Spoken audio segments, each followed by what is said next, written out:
Olá, meu querido, bom dia. Tudo na paz? Tudo na graça de Deus? Graças ao nosso eterno Criador. Mais uma vez, meu querido, nós estamos alegres, estamos felizes, porque mais oportunidade que o Senhor nos dá para que possamos aqui aprendermos uns com os outros e também divulgarmos o nosso entendimento para a honra e glória do nosso Criador. Sem mais delongas, meu querido, nós vamos aproveitar bastante os minutos deste vídeo aqui para deixar para você algo muito importante. Alguém pergunta: o que eu tenho que fazer? Como fazer para decifrar a grande tribulação? Porque, meus queridos, muitos estudos, não é? Você encontra no YouTube, nas redes sociais, dentro aí dos tabernáculos cristãos, né, os evangélicos, e muita coisa se fala sobre o assunto. Mas eu vou aqui nesse vídeo colocar, eu sou mais um, tá bom, meus queridos? Porque aí no YouTube, graças a Deus, tá cheio de irmãos da graça, do Evangelho Eterno, que fala sobre isso, né? E eu só sou mais um. Então, o que eu tenho que fazer para decifrar a grande tribulação? O que eu tenho que fazer? Primeiro, lá em Lucas, no capítulo 21, o versículo 6, versículo 5, versículo 6, depois o versículo 20, não é? E depois o 23 e o 24. Vamos ver o que Jesus falou. Você tem que fazer isso aqui para você conseguir decifrar a grande tribulação. Então, meu querido, Jesus, ali em Lucas 21, do versículo 5 até o versículo 24, você vai encontrar o quê? Essa palavra, para você entender, você tem que prestar muito atenção. Eu vou falar sobre a grande tribulação. Se você não estudar a história, você não vai entender. Eu quero que você fique até o final do vídeo para você entender como que a gente decifra a grande tribulação. Já ocorreu ou vai ocorrer? Já ocorreu no ano 70. Temos prova disso? Sim, temos prova disso. Preste atenção, Lucas 21. E dizendo alguns a respeito do templo, que estava ornado de belas pedras e de ricas ofertas, Jesus disse: dessas coisas que vocês estão vendo, virão dias em que não ficará pedra sobre pedra que não seja derrubada, ou seja demolida. Quando virdes, pois, que Jerusalém, Jesus falando assim, está sitiada por um exército, então vocês têm que saber que está próximo à sua desolação. Porque haverá tão grande angústia, Jesus disse, tão grande angústia sobre a terra, e ira contra este povo, e cairão ao fio da espada, e serão levados cativos a todas as nações. Jerusalém será calcada pelos gentios. Você vai encontrar isso em Lucas, no capítulo 21, do versículo 5 até o versículo 24. Meu querido, o que você tem que aprender? O que nós temos que aprender para decifrar a grande tribulação? Vamos lá. A cidade de Jerusalém, ela foi destruída pelos romanos no ano 70, ou seja, em 70 DC. E com ela, o templo foi destruído também. Você tem que estudar história para começar a entender o que foi a grande tribulação. Então, o cerco e a queda são descritos com pormenores, não é? Pelo historiador, o historiador judeu Flávio Joséfo, não é? Então, no livro que ele tem, Guerra dos Judeus, que foi publicado cerca do ano 75, não é? Depois de Cristo. Então, de acordo com os evangelhos, Jesus profetizou esse evento que aconteceria aproximadamente, não é? Quando Jesus falou sobre a destruição de Jerusalém, lá eles viviam o ano 30 depois de Cristo, mais ou menos. Então, quando foi no ano 70, aconteceu a profecia que Jesus vaticinou. Então, você precisa entender isso aqui. Então a cidade e o templo, né, tanto Jerusalém como o templo, era o quê em Jerusalém? Ela significava, meu querido, uma inapreciável, não é? Era considerado assim, era inapreciável, não é? Para a prosperidade do povo israelita, do povo judeu. Então, foram eliminados para depois, né? Para depois alguém começar a escrever acerca do que aconteceu no ano 70. Então, Flávio José, mais ou menos no ano 75, ele começou a escrever. Então, aquela Jerusalém e aquele templo que era inapreciável, não é, para a prosperidade, foram eliminados para sempre, né, daquele mundo que eles viviam, porque uma geração apenas depois de Jesus, nos dias da vingança, conforme Lucas 21 e 22, sofreram a sorte que Jesus tinha profetizado. Então, o que vemos claramente nas narrativas, não é, da Bíblia, é que os judeus esperavam um Messias que pudesse libertar eles do poder político romano. Já naquele tempo, então Roma os oprimiam e esperavam alguém para estabelecer o seu domínio sobre aquela terra. Mas eles esperavam isso de quem? De Jesus, o prometido Messias. Só que Jesus, porém, nasce como filho de um carpinteiro. Não tinha ali, né, nenhuma riqueza, nenhuma nobreza ou poder político, não era o Messias que eles queriam. Então, com relação a isso, a Bíblia também nos revela que aquele que é a palavra, que era o próprio Jesus, veio para o seu próprio país, mas o seu povo não o receberam. Então, o que acontece? Aquele povo que aguardavam aquele Messias prometido, que talvez eles achavam que aquele Jesus, não é? Ele ia libertar o povo judeu do poder político de Roma, porque Roma, né, estava ali dominando sobre eles. Então, quando esse menino Jesus nasceu, não era nada aquilo que eles aguardavam. Então, você pensa bem, quando confrontados pela sabedoria e grandeza de Jesus, veja como que eles ouviam. Eles viam Jesus como Zé Ninguém.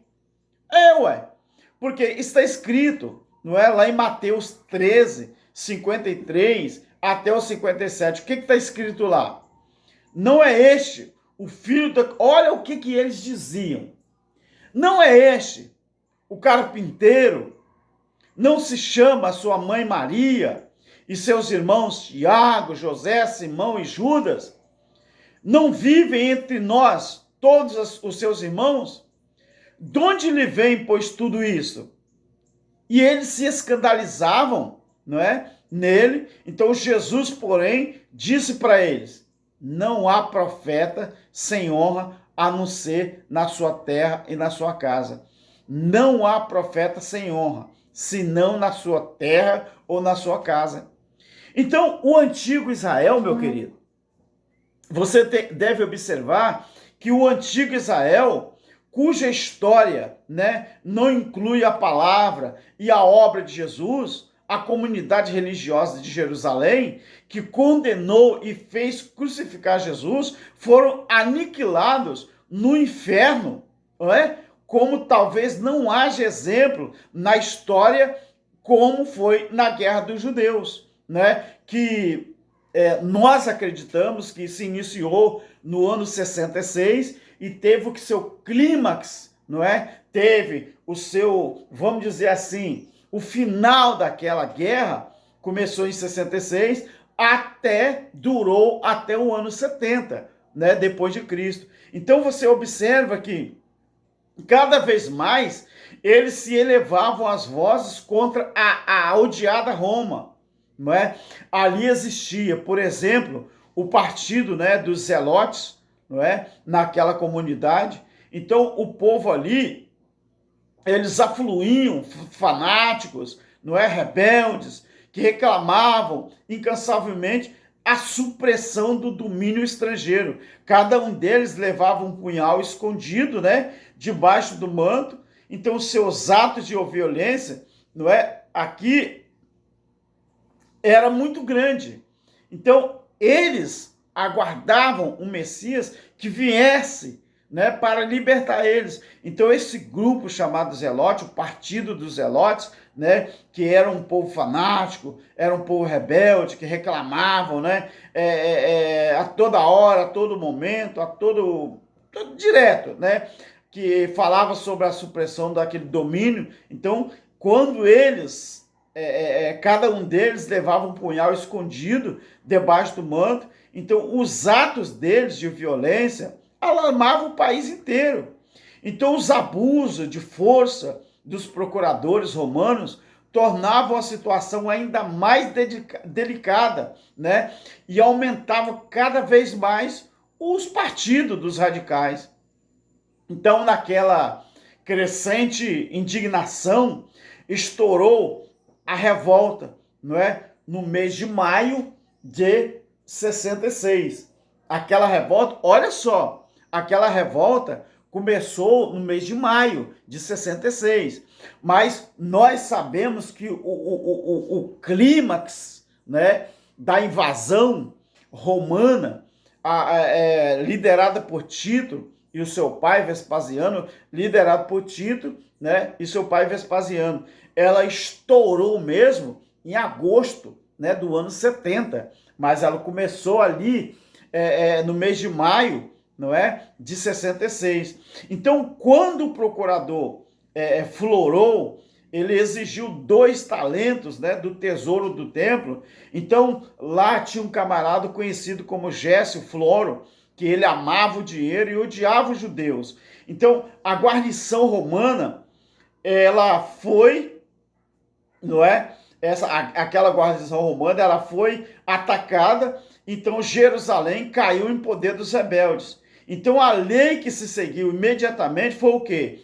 Proibiram, então, o sacrifício diário e o que aconteceu? Não podiam mais sacrificar um sacrifício diário a César, isso aí foi proibido, não é? Então, aquilo significava o quê? Uma declaração de guerra aberta à grande potência de Roma. Então, a Anã Jerusalém, que era considerada assim para os romanos, então o que aconteceu ali? Aquela Anãzinha Jerusalém, né, ela arrojou com arrogância, né, a luva do desafio aos pés do Império Romano. Então, meu querido, é muito bom quando a gente observa que a história toda, ela nos retrata e ela nos coloca, não é? Ali na situação, na história. Se você não estudar a história realmente como ela era, as pessoas ficam perdidas e não sabem realmente o grande significado das coisas. Então, se você observar bem, meu querido, tudo leva para que as pessoas possam entender e possam crer, não é? Que o ano 70 foi o marco zero da história, não é? Da grande tribulação. Então, para muita gente que hoje eu fico bobo que tem muitos pastores, tem muitos líderes, né, que ainda não acreditam que a grande tribulação já aconteceu. Mas por que não acreditam? Porque não gostam da história, não gostam de ler, não gostam de passar ali algum período da história lendo a palavra. Então, nesta hora é que é necessário o conhecimento, o entendimento, porque as pessoas ainda não colocaram em prática a questão da leitura. Então, quando você observa tudo, você passa realmente a acreditar na história da palavra. Do contrário, as pessoas ficam igual cego em tiroteio, meu querido. Ficam igual cego em tiroteio. Então, aquele período da grande tribulação foi o período da invasão do exército romano a Jerusalém, a Israel, não é? Que começou em maio, né, de 66 e teve o seu clímax teve o seu cúmulo, não é? Ali no ano 70, agosto do ano 70. Então, a cidade, para ser cercada totalmente, ela passou por várias fases. Quando nós chegamos, então, que começou em maio de 66, quando nós chegamos em 1º de agosto, né, do ano 67 depois de Cristo, né, aquelas legiões romanas, né, comandadas pelo futuro imperador Tito, que viveu de 39 a 81 depois de Cristo. Então, ele era filho primogênito, não é, do imperador Vespasiano, que Vespasiano também teve o seu período, né, de 9 a 79 depois de Cristo. Então, o que aconteceu? Eles ocuparam Jerusalém e começaram, não é, a destruir o templo, que essa tarefa só terminou no ano 70 DC, depois de Cristo. Então, sobre as ruínas desoladas, né, e sem esperança, onde nem os judeus, nem os adeptos de Cristo podiam pisar. Então, o imperador Adriano construiu uma colônia romana, que é chamada ali a Aélia, né? A Aélia, a Capitolina, né? Ele construiu, não é? Aquela colônia, não é? Então nós vemos que à vista de uma colônia estrangeira ali naquele lugar, no solo sagrado, considerado para os judeus, não é? Então deu motivo a uma nova rebelião. Meu querido, quando esse cara, não é? Esse imperador, né? Ele construiu uma colônia romana chamada de Aélia Capitolina. Quando os judeus viram aquela colônia ali construída naquele solo sagrado dos judeus, então aquilo ali foi motivo para uma nova investida, uma nova rebelião. Então Júlio Severo, ele foi chamado a Judá, de seu comando na Bretanha, né, e sufocou ali numa campanha que durou 3 anos. A última tentativa desesperada feita pelos judeus para reconquistar a liberdade ali em solo israelita, em solo judaico, não é? Mas o que adiantou? Quando aconteceu isso, o imperador Adriano mandou construir ali mais um hipódromo, 2 casas de banho e grande teatro sobre as massas de entulho do santuário judeu. Ali erguia-se como por escárnio, e era mesmo escárnio, um monumento a quem? A Júpiter. E no lugar onde, segundo a tradição cristã, se encontrava o túmulo de Cristo, que os peregrinos de terra estrangeira subiam os degraus dos terraços que conduziam ao santuário de uma divindade pagã, a deusa Vênus. Meu filho, a maior parte da população ali, o que fez? A maior parte da população da Terra Prometida, que não morreu na sangrenta guerra dos judeus de 66 a 70, ou no Levante, chamado de Bar, né? Bar Kokhba, eu acho que é isso, né? Era chamado aquele levante. Então, o que aconteceu lá em 132, 135. Então, esse levante foi vendida como escrava, não é? Então, olha bem, quando Jesus Cristo falou lá no capítulo 21 de Lucas, no versículo 24, Jesus falou assim: cairão ao fio da espada. É isso mesmo? Deixa eu dar uma olhadinha aqui, meus queridos. É isso mesmo. Jesus disse assim: cairão ao fio da espada e serão arrastados como prisioneiros para todas as nações. Jerusalém será pisoteada pelos pagãos. Olha, pelos pagãos. Até que se complete os tempos, né, das nações. Então, ali estava se cumprindo a profecia feita por Jesus. Então, dos anos posteriores a isso, meu querido, dos anos posteriores a 70, depois dessa invasão, depois dessa destruição, o que aconteceu? Não é? Depois dessa invasão, os arqueólogos não encontraram na Palestina mais nada que indicasse uma construção de Israel, não é? Ou nem mesmo uma lápide tumular com uma inscrição judaica. Então as sinagogas foram demolidas e até a casa de Deus, que era o templo, que era considerado tranquilo, né? Ali em Cafarnaum ficaram apenas ruínas. Então a mão implacável, não é, do destino riscara o nome de Israel do concerto dos povos. Mas a doutrina de Jesus, meu querido, mas a doutrina de Jesus ela é revitalizante e também unificadora, não é? Ela tinha iniciado a sua marcha vitoriosa através do mundo, configurando-se na maior revolução já registrada na história da humanidade. Sabe o que acontece, meu querido?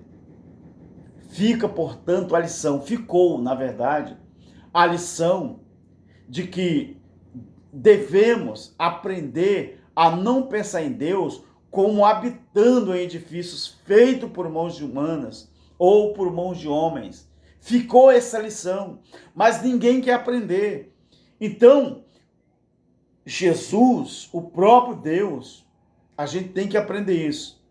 Habita, sim, é no templo, na igreja, que é simbólica. Isto é, dentro do corpo daqueles que verdadeiramente creem que as profecias, elas foram todas cumpridas. Então, como que você vai entender ou decifrar a grande tribulação? A grande tribulação, você só consegue decifrar ela se você estudar a história. Ah, mas se você só ler a Bíblia, você vai aprender com os futuristas que a grande tribulação ainda não aconteceu e ainda vai acontecer. Mas mentira. Estude a história e você vai ver o que foi a grande tribulação. Qual é a lição que ficou para nós hoje, 2000 anos depois? Ficou a lição que nós devemos aprender a não pensar em Deus como habitando em edifícios feitos por mão de homens, mas sim, ele habitando dentro da igreja, que é o símbolo, que igreja é simbólica, e cada um de nós somos a igreja, nós somos o corpo de Cristo, e o corpo de Cristo é aqueles que acreditam na sua palavra, que tudo já se cumpriu. Querido, quer decifrar a história da grande tribulação? Você quer aprender a decifrar a Bíblia? Estude a Bíblia, mas estude a história também, porque senão você vai ficar embaraçado e não vai conseguir decifrar a história bíblica. Tá bom? Graça eterna e, mais uma vez, agradeço de coração a todos que estão divulgando o Evangelho eterno e o Evangelho da graça. A graça ela é eterna, tá? A graça é o estado que nós se encontramos hoje. Nós vivemos o período da graça, mas vivendo o Evangelho eterno. O Evangelho eterno não foi feito para ser pregado, ele foi feito para ser vivido. E nós estamos na era das eras, a chamada o período da eternidade com Deus. Graça eterna e fique com o Criador. Amém.